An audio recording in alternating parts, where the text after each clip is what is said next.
हमारे खुदावंद यीशु की अंजील मुक़द्दस लूका के मुताबिक उसका 8वां बाब 16 से 18 आयत तक। एक दिन यीशु ने अपने शागिर्दों से कहा, कोई आदमी चिराग जलाकर उसे बर्तन से नहीं छुपाता, ना पलंग के नीचे रखता, बल्कि चिरागदान पर रखता है ताकि जो अंदर आए उनको रोशनी दिखाई दे।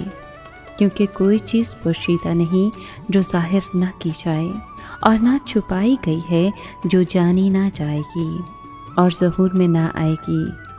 बस खबरदार कि तुम किस तरह सुनते हो, क्योंकि जिसके पास है उसे दिया जाएगा, और जिसके पास नहीं है उससे वो भी ले लिया जाएगा। जो वो गुमान करता है कि मेरे पास है।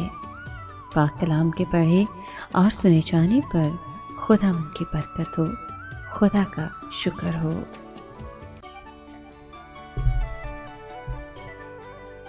अजीज दोस्तों, आज की तलावत में हमने सुना कि मसीह यीशु ने कहा कि चिराग जलाकर उसे बर्तन के नीचे ना रखो, बल्कि चिरागदान पर रखो ताकि घर के सब लोगों को रोशनी पहुँचे।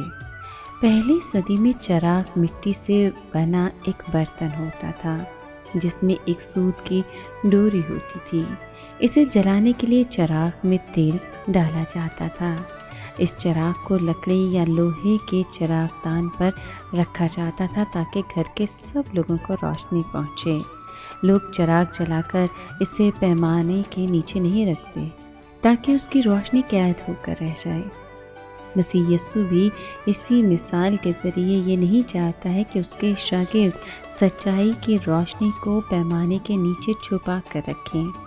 लिहाजा हमें कभी भी मुश्किलात या अज़ियत की वजह से खुदा के कलाम में पाई जाने वाली सच्चाई की रोशनी को छुपाना नहीं चाहिए।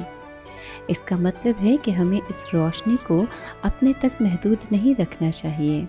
इसके बरक्स हमें हमेशा पाक कलाम की रोशनी को फैलाना चाहिए, इसकी सच्चाई को हर एक पर आया करना चाहिए। और इसी तरह दुनिया का नूर बनने के लिए हमें खुदा की बादशाहत की मनादी करने और शागिर्द बनने और बनाने के काम में हिस्सा लेना चाहिए।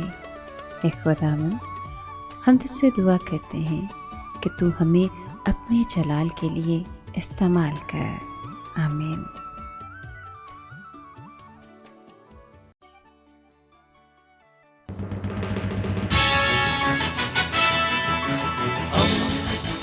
दोस्ती का पैगंबर, रेडियो वेरितास एशिया।